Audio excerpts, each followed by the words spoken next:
ایسی قرآن مجید کی چھوٹی سی صورت جس کو صرف ایک بار پڑھنے سے صرف 1 گھنٹے میں اللہ کے حکم سے ہر پریشانی ختم ہو جاتی ہے اور ہر دعا قبول ہو جاتی ہے۔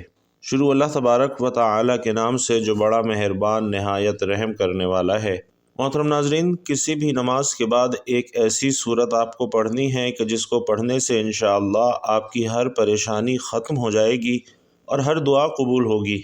کلام پاک کے اندر ایک ایسی صورت ہے کہ صورت سے اللہ تعالیٰ کو اتنی محبت ہے، یہ صورت اللہ کو اتنی عزیز ہے اور اتنی پسند ہے کہ جو میرا بھائی بہن کسی بھی نماز کے بعد صرف ایک مرتبہ اس صورت کو پڑھ کر اللہ تعالیٰ سے ہاتھ اٹھا کر دعا مانگتا ہے، اس کی دعا فوراً قبول ہو جاتی ہے۔ بھائیوں اور بہنوں، اگر آپ کو اس پوری دنیا کی سلطنت چاہیے، آج تک آپ کو جو نہیں ملا، آج اس صورت کو ایک مرتبہ کسی بھی نماز کے بعد پڑھ کر دیکھ لیں۔ اس صورت کو پڑھنے کے بعد آپ ہاتھ اٹھا کر جو بھی مانگیں گے، آپ کے ہاتھ بعد میں نیچے آئیں گے، آپ کی دعا پہلے قبول ہو جائے گی، اور دعا مانگنے کے فوراً بعد 1 سے 2 گھنٹے کے اندر اندر آپ اپنی آنکھوں سے دیکھیں گے کہ آپ کی دعا کیسے رنگ لاتی ہے اور کیسے معجزات ہوتے ہیں۔ جو کچھ آپ نے اللہ سے مانگا ہے وہ انشاءاللہ آپ کو مل جائے گا۔ ناظرین، یہ اللہ کا کلام ہے اور قرآن مجید اللہ پاک کی ایسی کتاب ہے جس کو اللہ پاک نے دنیا کے شروع ہونے سے آج تک اور تا قیامت اس کی حفاظت خود کرنے کا عہد کیا ہے۔ یعنی جب سے یہ کائنات بنی ہے 4 معتبر کتابیں نازل ہوئیں، تورات، زبور، انجیل اور قرآن مجید۔ باقی 3 کتابیں ہیں جن کے اندر تبدیلیاں ہو چکی ہیں اور اب ان پر عمل کرنا ہمارے لیے خطرے سے خالی نہیں ہے، لیکن واحد قرآن مجید ایسی کتاب ہے جس کی حفاظت کا ذمہ اللہ نے لے رکھا ہے۔ اللہ تعالیٰ قرآن میں فرماتا ہے کہ میں جسے چاہوں بیٹے عطا کرتا ہوں، جسے چاہے بیٹیاں عطا کرتا ہوں، جسے چاہے دونوں عطا کرتا ہوں، جسے چاہے کچھ بھی نہ عطا کروں، جسے چاہے عزت دوں، جسے چاہے ذلیل کر دوں، جس کو چاہے رزق کے دروازے کھول دوں اور جس کا چاہوں رزق تنگ کر دوں۔ تو ناظرین، یہ میرے اللہ نے خود ان آیتوں میں ہمیں بتایا ہے۔ ہمیں قرآن مجید کی ایک ایک آیت زبر زیر پیش ہے، وہ حق ہے، سچ ہے، اور اس قرآن مجید نے اتنی برکت ہے، اتنی طاقت ہے کہ ایک مرتبہ اگر اس قرآن کو جو شخص اپنے سینے سے لگا لیتا ہے، پھر اس دنیا کی کوئی ایسی چیز نہیں جو اسے حاصل نہ ہوگی اور دنیا کی تمام پریشانیاں ختم ہو جائیں گی۔ تو بھائیوں اور بہنوں، قرآن مجید کی ایک مختصر سی صورت کا وظیفہ آپ کی خدمت میں پیش کر رہا ہوں، اور اس صورت کی برکت یہ ہے کہ اگر آپ کو دولت کی ضرورت ہوگی، پیسوں کی شدید یا فوری ضرورت ہوگی، کسی کو ذاتی گھر کی شدید ضرورت ہے، کیونکہ ذاتی گھر ایک اہم ترین چیز ہے۔ اور ناظرین، آج کے اس دور میں، آج کے اس مادی دور میں یہ سمجھتا ہوں کہ خوش نصیب لوگ ہیں کہ جن کا ذاتی گھر ہے۔ تو جن کا ذاتی گھر نہیں ہے، آج اس عمل کو کر کے ایک مرتبہ ہاتھ اٹھا کر اللہ تعالیٰ سے مانگ لو، انشاءاللہ آپ کو آپ کا ذاتی گھر مل جائے گا، کیونکہ کرائے کے گھروں میں رہنا ایک بہت بڑی پریشانی ہے۔ ہر گھڑی دل میں خوف رہتا ہے کہ اب مالک مکان کا فون آئے گا اور وہ کہے گا کہ اپنا سامان نکال لو، ہم خود اس گھر میں شفٹ ہو رہے ہیں۔ یا پھر بعض اوقات ایسا بھی ہوتا ہے کہ مالک مکان کو آپ کی کوئی حرکت پسند نہ آئی ہو یا کوئی ذاتی رنجش ہو، تو اس کے لیے بھی آپ کو وہ آپ کا گھر خالی کرنے کا کہہ سکتا ہے، اور ہر سال یہ فکر ستاتی ہے کہ اگلے سال کہاں منتقل ہوں گے، اور گھر کی جو منتقلی ہے یہ اپنے آپ میں ایک بہت بڑی مصیبت ہے۔ اس کے علاوہ بھی ناظرین، اگر آپ بیمار ہیں، اپنا علاج کروانا چاہتے ہیں، اچھے ڈاکٹر کو اپنا چیک اپ کروانا چاہتے ہیں، اس عمل کو کرنے کے فوراً بعد اللہ تعالیٰ آپ کے رزق کو وسیع اور کشادہ فرمائے گا، اور آپ کو اتنی دولت ملے گی کہ آپ دنیا کے مہنگے ترین ہسپتال میں بھی اپنا علاج کروا سکیں گے، اچھا اور معیاری کھانا کھا سکیں گے، اچھے گھر میں رہ سکیں گے، اچھا لباس پہن سکیں گے، اور انشاءاللہ آپ کی اپنی ایک ذاتی شاندار سواری ہوگی۔ کاروبار میں اتنی برکت ہوگی کہ آپ دن دگنی رات چگنی ترقی کریں گے۔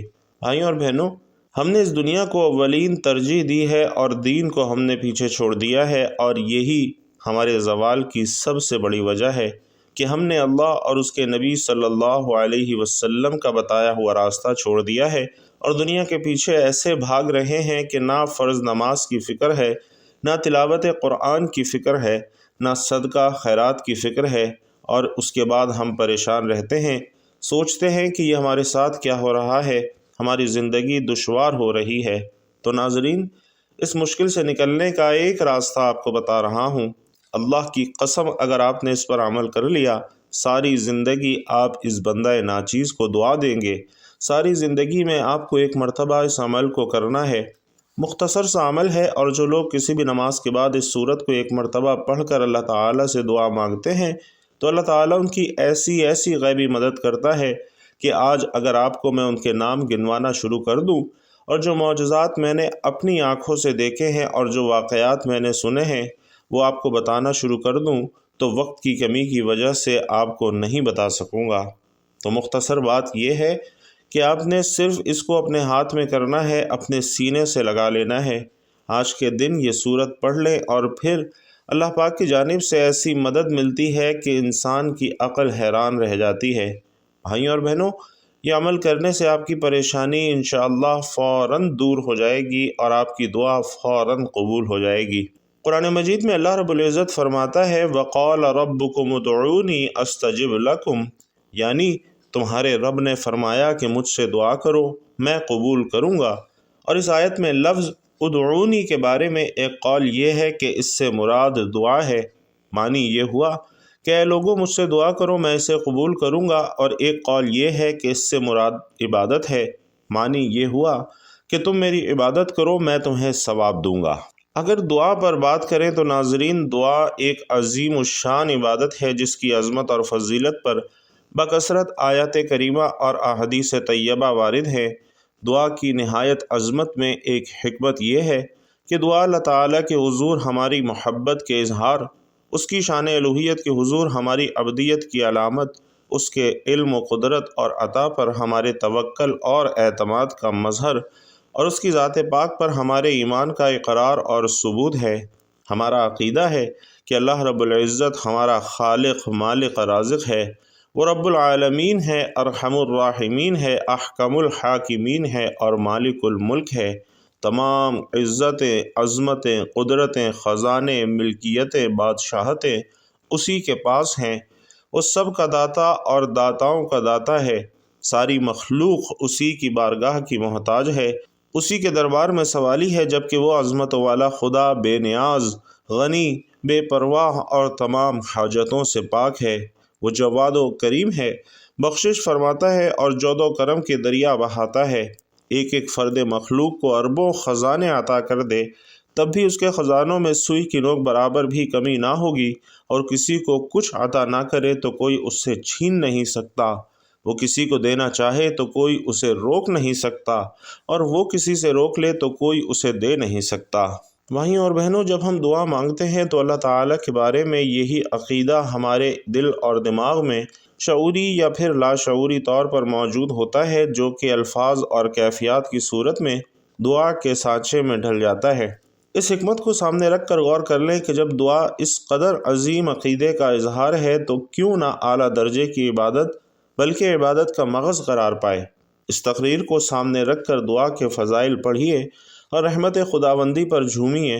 چنانچہ دعا کے فضائل کے متعلق چند احادیث کریمہ بھی ملاحظہ فرمائیے تاکہ آپ کا ایمان بڑھ سکے۔ جس طرح ترمذی میں حدیث شریف ہے کہ اللہ تعالیٰ کے نزدیک کوئی چیز دعا سے بزرگ تر نہیں ہے، اسی طرح ایک اور حدیث ہے کہ دعا مصیبت اور بلا کو اترنے نہیں دیتی۔ دعا مسلمانوں کا ہتھیار، دین کا ستون اور آسمان و زمین کا نور ہے۔ دعا کرنے سے گناہ معاف ہوتے ہیں۔ دعا عبادت کا مغز ہے۔ اللہ تعالیٰ دعا کرنے والے کے ساتھ ہوتا ہے۔ جو بلا اتر چکی اور جو نہیں اتری، دعا ان دونوں سے نفع دیتی ہے۔ دعا رحمت کی چابی ہے۔ دعا قضا کو ٹال دیتی ہے، بلا کو ٹال دیتی ہے۔ جسے دعا کرنے کی توفیق دی گئی اس کے لیے رحمت کے دروازے کھول دیے گئے۔ اور ناظرین، مفسرین نے دعا قبول ہونے کی چند شرائط اور آداب ذکر ملاحظہ فرمائے ہیں، اور ان کا خلاصہ یہ ہے کہ دعا مانگنے میں اخلاص ہو اور دعا مانگتے وقت دل دعا کے علاوہ کسی اور چیز کی طرف مشغول نہ ہو۔ ناجائز اور گناہ کی دعا نہ مانگی جائے۔ دعا مانگنے والا اللہ تعالیٰ کی رحمت پر یقین رکھتا ہو، اور اگر دعا کی قبولیت ظاہر نہ ہو تو وہ شکایت نہ کرے کہ میں نے تو دعا مانگی لیکن وہ قبول نہ ہوئی۔ ناظرین، جب ان شرطوں کو پورا کرتے ہوئے دعا کی جاتی ہے تو وہ ضرور قبول ہوتی ہے، لیکن یہ بات بھی ذہن میں رکھیے کہ قبولیت دعا کا اصل معنی ہے کہ بندے کی پکار پر اللہ تعالیٰ کا اسے لبیک ابدی فرمانا۔ یہ ضروری نہیں کہ جو مانگا وہی ملے، بلکہ مانگنے پر کچھ ملنے کا ظہور دوسری صورتوں میں بھی ہو سکتا ہے۔ مثال کے طور پر اس دعا کے مطابق گناہ معاف کر دیے جائیں، یا آخرت میں اس کے لیے ثواب ذخیرہ کر لیا جائے، یا اصل مانگی ہوئی شے کی جگہ اس سے بہتر چیز عطا کر دی جائے، یا اس دعا میں مانگی ہوئی چیز بندے کی زیادہ ضرورت کے وقت تک مؤخر کر دی جائے۔ اسی طرح بھائیوں اور بہنوں، دعا مانگ کر نتیجہ اللہ تعالیٰ کے ذمہ کرم پر چھوڑ دینا چاہیے کہ رحمان و رحیم خدا ہمارے ساتھ وہی معاملہ فرمائے جو کہ ہمارے حق میں بہتر ہے۔ قضائے الہی پر راضی رہنا بہت اعلیٰ مرتبہ ہے، اور حقیقت میں ہمارے لیے یہی مفید تر ہے، کیونکہ ہمارا علم ناقص ہے جبکہ خدا کا علم لامتناہی ہے۔ بارخواہ ہم اپنی کم علمی سے کوئی چیز مانگتے ہیں، لیکن اللہ تعالیٰ اپنی مہربانی سے ہمیں منہ مانگی چیز نہیں دیتا، کیونکہ وہ چیز ہمارے حق میں نقصان دہ ہو سکتی ہے۔ مثال کے طور پر بندہ مال و دولت کی دعا کرتا ہے، لیکن وہ اس کے ایمان کے لیے خطرناک ہو سکتی ہے، یا آدمی تندرستی اور عافیت کا سوال کرتا ہے، لیکن علم الہی میں دنیا کی تندرستی آخرت کے نقصان کا باعث ہو سکتی ہے، تو یقیناً ایسی دعا قبول نہ ہونا ہی بندے کے لیے زیادہ اچھا ہے۔ اسی طریقے سے بھائیوں اور بہنوں، نبی کریم صلی اللہ علیہ وسلم کی دعائیں بہت جامع ہیں، لہٰذا ان میں سے کچھ اپنے لیے منتخب کر لیں تو یہ بہت عمدہ ہے۔ جیسا کہ ایک جامع دعا یہ بھی ہو سکتی ہے کہ اے اللہ، مجھے ایمان و تقوی، صحت و عافیت، خوشیوں اور خوشحالی والی لمبی زندگی عطا فرما، جان، مال، عزت اور اہل خانہ کے حوالے سے برے وقت اور آزمائش سے محفوظ فرما، عافیت کے ساتھ ایمان پر خاتمہ، نظام آسانی، قبر و جہنم کے عذاب سے حفاظت، محشر کی گھبراہٹ سے امن اور جنت الفردوس میں بے حساب داخلہ عطا فرما۔ یہ سب دعائیں میرے ماں باپ، بیوی، بچوں اور بہن بھائیوں کے حق میں بھی قبول فرما۔ تو بھائیوں اور بہنوں، دولت کی کمی کے لیے، رزق کے مسائل کے لیے آج کے دن ایک بہت ہی خاص وظیفہ آپ کو بتا رہا ہوں۔ میری وہ مائیں اس وظیفے کو کر سکتی ہیں جو چاہتی ہیں کہ ان کے بیٹوں کا رزق وسیع ہو جائے۔ وہ بیویاں اپنے شوہروں کے لیے یہ عمل کر سکتی ہیں جو چاہتی ہیں کہ ان کے شوہر کے کاروبار میں ترقی ہو، ان کا رزق کھل جائے، گھر میں خیر و برکت ہو اور گھر میں فوراً پیسہ آنا شروع ہو جائے۔ تو بالکل آسان سا وظیفہ ہے۔ اس وظیفے کو کرنے سے انشاءاللہ ایسے معجزات ہوں گے کہ یہ وظیفہ پڑھنے والا کبھی خالی نہیں رہتا، اس کی جیب اللہ تعالیٰ دولت سے بھر دیتے ہیں۔ بس آپ کو اللہ تعالیٰ کی ذات پر پورا یقین کرتے ہوئے اس عمل کو کرنا ہے۔ اس سے پہلے میرے اللہ پاک کا ایک حکم سن لیں۔ وہ فرماتا ہے کہ میں خود بھی، میرے فرشتے بھی میرے نبی صلی اللہ علیہ وسلم پر درود پاک پڑھتے ہیں، تو اے ایمان والو، تم بھی میرے نبی پر درود پڑھو۔ تو ناظرین، یہ کن کے لیے حکم ہے؟ یہ ایمان والوں کے لیے حکم ہے، مسلمانوں کے لیے حکم ہے، جو ایمان والے ہیں، یہ ان کے لیے حکم ہے۔ کوئی بھی ایسی عبادت، حالانکہ دیکھیں نماز فرض ہے کہ جس کی نماز مکمل نہیں وہ کبھی بھی مسلمان نہیں ہو سکتا، اور حدیث میں آتا ہے کہ ایک مومن اور کافر میں فرق نماز ہے۔ تو اللہ تعالیٰ نے یہ نہیں کہا کہ میں بھی نماز پڑھتا ہوں تم بھی پڑھو۔ تو ناظرین سوچئے، یہ کتنا بڑا حکم ہے کہ اللہ پاک نے ہمیں کہا ہے کہ میں بھی نبی پر درود بھیجتا ہوں، میرے ملائکہ بھی بھیجتے ہیں، تو اے ایمان والو، تم بھی میرے نبی پر درود بھیجو۔ ناظرین، درود پاک پڑھنے کی ایسی برکات ہیں کہ حدیث شریف کا مفہوم ہے کہ جو بندہ ایک بار درود پاک پڑھتا ہے، اس کے اوپر اللہ تعالیٰ 10 رحمتیں نازل فرماتا ہے، اس کے نامہ اعمال میں 10 نیکیاں لکھ دی جاتی ہیں، اس کے 10 گناہ معاف ہو جاتے ہیں۔ تو محترم ناظرین، اللہ تعالیٰ کی ایک رحمت پوری کائنات کے لیے کافی ہے، اور جس بندے پر 10 رحمتیں ہوں، سوچئے اس کو کتنا اجر ملے گا، اس کے کیسے کام سنوریں گے۔ اور ویسے بھی جب بھی آپ دعا کرتے ہیں تو جس دعا میں، جس وظیفے میں درود پاک پڑھا جاتا ہے، وہ فوراً قبولیت کے مقام تک پہنچ جاتی ہے۔ درود پاک کے بغیر آپ دعا کریں گے تو وہ قبولیت تک پہنچے گی ہی نہیں۔ جس میں آپ درود شریف پڑھیں گے وہ فوراً قبولیت تک پہنچ جاتی ہے۔ تو درود شریف کی ایسی برکات ہیں کہ کوئی بھی عبادت آپ کرتے ہیں، آپ نماز پڑھتے ہیں، زکوٰۃ دیتے ہیں، حج کرتے ہیں، کوئی پتہ نہیں کہ وہ قبول ہوئی ہے یا نہیں ہوئی، لیکن بھائیوں اور بہنوں، درود شریف وہ واحد عبادت ہے جو ہر حال میں قبول ہی قبول ہے۔ اب جس حال میں بھی درود پاک پڑھیں گے، آپ باوضو پڑھ لیں پھر بھی قبول ہے، وضو کے بغیر پڑھیں پھر بھی قبول ہے۔ یہ ایسا اللہ پاک نے محبت کا ایک اثر رکھا ہے درود پاک میں کہ درود پاک آپ نبی کریم صلی اللہ علیہ وسلم کی ذات اقدس پر پڑھیں گے اور آپ کی زندگی سنور جائے گی۔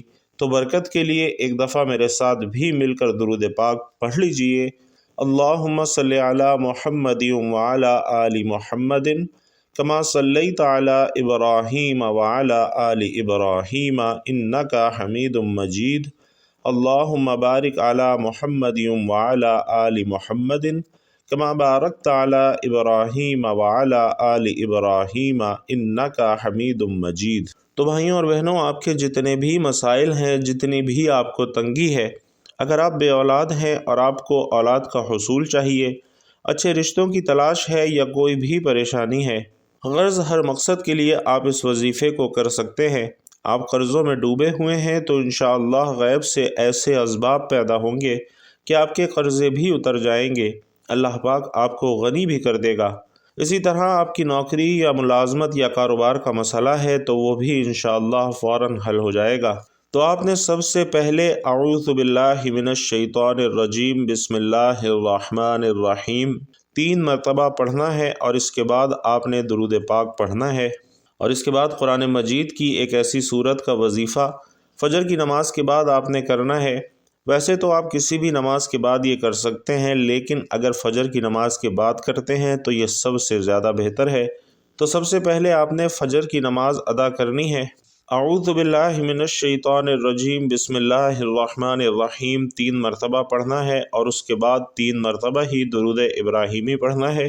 اس کے بعد آپ نے وظیفہ باقاعدہ شروع کرنا ہے اور 100 مرتبہ یا رزاقو آپ نے پڑھنا ہے، یعنی ایک مکمل تسبیح آپ نے یا رزاقو کی پڑھنی ہے۔ اس کے بعد دوسرے نمبر پر آپ نے ایک تسبیح پہلے کلمے کی پڑھنی ہے، یعنی لا الہ الا اللہ محمد الرسول اللہ آپ نے 100 مرتبہ پڑھنا ہے، اور اس کے بعد 3 مرتبہ درود ابراہیمی پڑھنا ہے۔ پھر آپ لوگ ہاتھ اٹھا کر سچے دل سے دعا مانگنا شروع کر دیں۔ پھر آپ لوگوں نے سورۃ المزمل 1 مرتبہ پڑھنی ہے، اور جو آپ کا مقصد ہے اس کو ذہن میں رکھتے ہوئے آپ نے یہ وظیفہ کرنا ہے۔ انشاءاللہ آپ کی بگڑی بن جائے گی اور آپ کے تمام معاملات حل ہو جائیں گے، جو آپ کا مقصد ہے وہ بھی پورا ہوگا، اور انشاءاللہ آپ کے اوپر سے بلائیں اور مصیبتیں بھی اتر جائیں گی۔ بھائیوں اور بہنوں، مسلمان ہونے کی حیثیت سے ہمیں اس بات کا یقین رکھنا چاہیے کہ جس طرح دنیاوی زندگی عارضی اور مختصر ہے، اسی طرح اس زندگی کے دوران پہنچنے والی مصیبتیں اور مشکلیں بھی عارضی ہیں، جو آج نہیں تو کل ختم ہو جائیں گی۔ اس کا ثبوت چاہیے تو اپنی گزشتہ زندگی میں جھانک کر دیکھ لیجئے کہ کیسی کیسی مشکلات آپ پر آئی ہوں گی، لیکن کچھ وقت گزرنے کے بعد وہ آپ کے لیے آسان ہو گئیں۔ اپنی مشکلات کا ذمہ دار کسی اور کو ٹھہرانے کے بجائے یہ ذہن بنائیے کہ اس کا سبب میرے گناہ ہیں، اور سچی توبہ کی طرف قدم بڑھائیے، کیونکہ قرآن مجید میں ارشاد ہے کہ تمہیں جو مصیبت پہنچی وہ اس کے سبب سے ہے جو تمہارے ہاتھوں نے کمایا، اور بہت کچھ تو وہ معاف فرما دیتا ہے۔ تو بھائیوں اور بہنوں، ہم جب کسی چیز کے بارے میں بہت زیادہ سوچتے ہیں تو وہ ہمارے دل اور دماغ پر حاوی ہو جاتی ہے۔ اس لیے اگر آپ اپنی مشکلات اور پریشانیوں کے بارے میں ہی سوچتے رہیں گے کہ میں تو سراپا مشکل ہوں، کہ میں تو سراپا مسائل ہوں، مشکلات نے میرے گھر کا راستہ دیکھ لیا ہے، تو بھائیوں اور بہنوں اپنی ہی ذہنی دباؤ میں اضافہ کریں گے۔ اس لیے اپنی توجہ کسی اور طرف پھیر لیں، جیسا کہ فرمان مصطفیٰ صلی اللہ علیہ وسلم ہے کہ جس کی فکریں زیادہ ہو جاتی ہیں اس کا بدن سقیم یعنی بیمار ہو جاتا ہے۔ تو مشکلات کے حل کی طرف قدم بڑھانے کے لیے اپنا ذہن بنائیے، اپنا جذبہ ابھاریے، اور اس کے لیے بزرگان دین کی سیرت کی طرف نظر دوڑائیے کہ انہیں اپنی زندگی میں کیسی کیسی مشکلات کا سامنا ہوا، لیکن اللہ تعالیٰ پر یقین رکھتے ہوئے انہوں نے ثابت قدمی سے اپنی مشکلات پر قابو پایا۔ اللہ رب العزت سے دعا ہے کہ ہم سب کو نیکی کی بات سننے، سمجھنے اور اس پر عمل کرنے کی طاقت اور توفیق مرحمت فرمائے۔ میرا سنانا اور آپ کا سننا اپنی بارگاہ میں قبول و منظور فرمائے، آمین یا رب العالمین۔ بھائیوں اور بہنوں، آخر میں آپ سے گزارش ہے کہ بیان اچھا لگا ہو، اللہ کے دین کی باتیں اچھی لگی ہوں تو کمنٹ باکس میں ایک مرتبہ صدق دل سے جزاک اللہ ضرور لکھ دیجئے گا۔ اللہ تبارک و تعالی آپ سب کا حامی و ناصر ہو، آمین یا رب العالمین۔